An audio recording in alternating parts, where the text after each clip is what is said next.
Good day guys! So, welcome back sa ating video at sa ngayon i-update ko sa inyo itong Blue Panda Guppy natin na isang pair lang ay nakapag-produce ng maraming fry.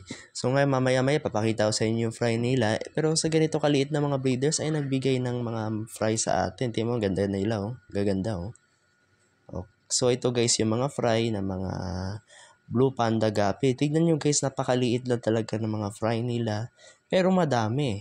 And I'm pretty sure and I'm sure na talagang magiging healthy sila sa ating magandang pag-aalaga ng fry na to. And may mga booster tayo na pagpapakain sa kanila guys para mas mabilis silang lumaki.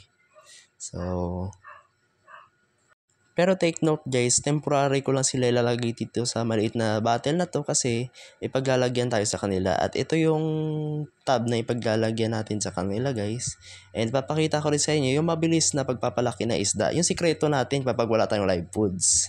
So ito na guys, yung sikreto na sinasabi sa inyo. Kapag wala kayong live foods, pwede itong decapsulated brine shrimp.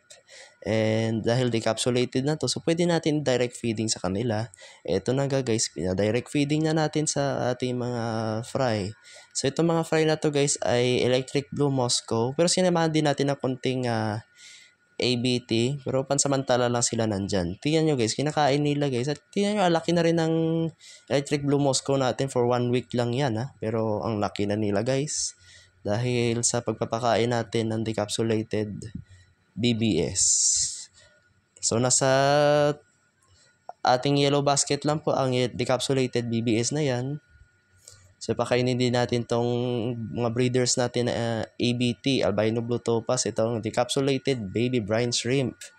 Grabe guys, so kinakain talaga nila, sabihin gusto talaga nila tong decapsulated baby brine shrimp na to. And bigyan din natin tong mga fry, ayan, as their first food. So, mga gustong bumili guys, check out nyo lang sa Yellow Basket. So, thank you guys for watching only here at Jayden Shan.